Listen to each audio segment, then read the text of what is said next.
George Bilecki here with Zach Cox inside a snow-covered Gillette Stadium. Final score today, Patriots 3, Jets 17, ending that long win streak the Pats had over the Jets. But Zach, today was really a game with the backdrop of the main story. Bill Belichick's uncertainty here with the Patriots. Yes, a 24-year run, 6 Super Bowl champions, but over the last 4 seasons now, 29-38 record and 0 playoff wins. For the first time today, Bill Belichick acknowledged that his future is in question.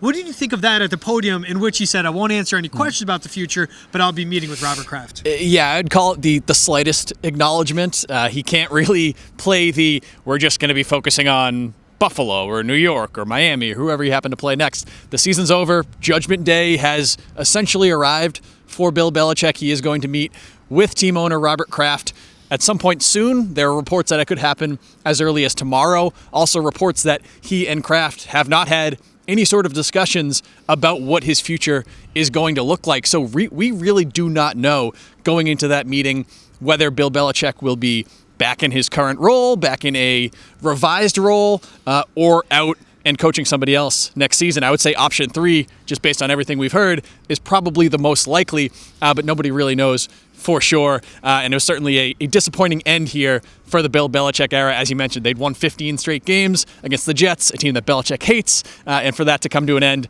today in this really ugly kind of sloppy game was kind of a fitting end to a very ugly season for the Patriots. And in a game we saw where the Jets offense simply outplayed the Patriots. Bailey Zappi just 88 passing yards, the Pats rushing for 88 yards as a whole. What do you think? And I did mention it before I asked you the first question. 29-38 record, 0 playoff wins since 2020. If any head coach or GM had that resume, they'd be fired. For him, he does both here. What do you think the next move is? And this is also on a day where a lot of conflicting reports this morning come from The Athletic, ESPN, and what have you, a lot of NFL insiders. Yeah, I think the ideal situation is Bill Belichick stays on as head coach and agrees to have a general manager come in above him and handle personnel duties, because Belichick just has not been good enough in that area. Simply put, over the last several seasons, the Patriots drafting has not been good enough. The Patriots have had too many free agency misses. They've had some real kind of misfires on their coaching staff as well with how they've structured it, especially offensively. Those aren't solely Bill Belichick's purview there. He does have other people underneath him who help him with those duties. But he's got the final say. He's the one that's in charge of everything around here in Foxborough. So the question is going to be whether he'd be willing to do that, because that is essentially a demotion for the greatest head coach in NFL history. Is he going to kind of have the, self-awareness, you could call it, to say, we haven't been good enough, we need to change something, but I do want to stick it out here, and I want to be part of kind of the solution moving forward? Or is he going to say, screw you, I'm Bill Belichick, I'm going to go somewhere else and do it my way? And again, at this point, we really don't know what the answer to that is. And whoever the GM may be this upcoming season, a top 3 pick now locked in with the Pats losing to the Jets today. What do you think that means for this team moving forward? It's huge. Obviously, you want to be, if you're in a position like the Patriots are, you want to have as high of a draft pick as possible. And this is a good draft to have a high pick given the needs that the Patriots have.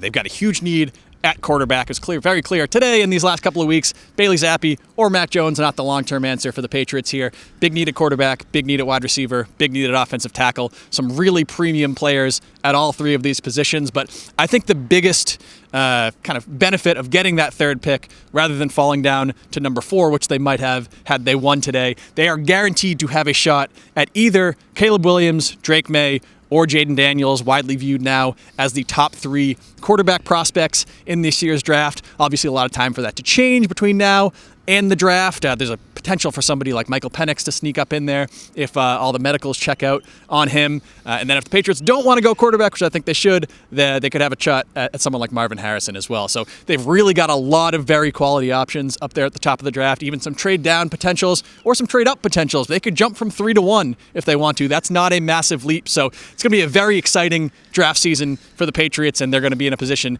to get a really good player there if they play their cards right. I think you said it best. Options is what they have. If they fell back to 5, Joe Alt, who would have been a great pick as they have a need at left tackle, would have been good.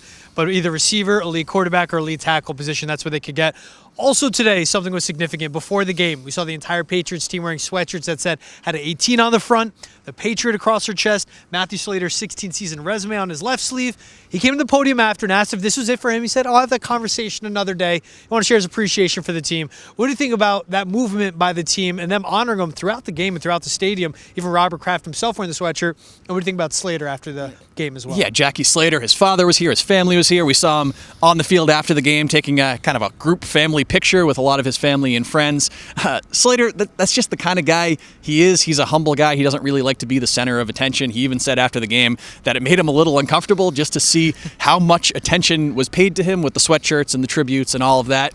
He would not confirm that this was his final game, but I think that's him just trying to keep the spotlight away from himself. You don't go to these lengths for somebody that's probably going to come back next season. I do think this was the end for Matthew Slater in New England, and if so, it's an absolute legend of the Patriots dynasty. Obviously, his contributions are a little bit different than someone like Tom Brady or Rob Gronkowski or Julian Edelman or some of those other kind of elite level icon cornerstone type players. But this was a guy who was here for 16 years, was a captain for 13 of them, the best to ever do it in NFL history at the specific position that he played. I know a lot of fans don't really respect the special teams game, but Matthew Slater is absolutely an icon in Patriots history, and they would not have had the success that they've had, and it would not have gotten through these last couple of difficult seasons without someone like him in the locker room. And you ask any of his teammates, it's his leadership, what he means to them as a team, what he does to pull a locker room together, especially in a season like this, where we saw them compete to the very end.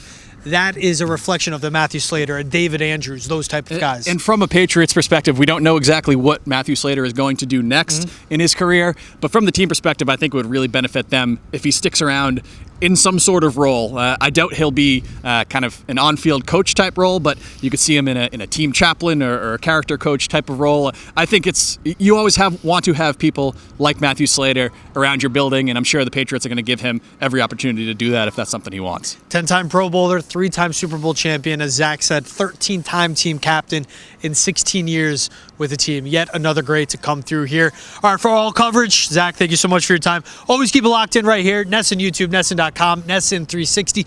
Locker room cleanout day coming up for the Pats, and then from that point on, it's into the offseason and what Bill Belichick's future has in store. Keep it locked in right here on NESN for full Patriots coverage.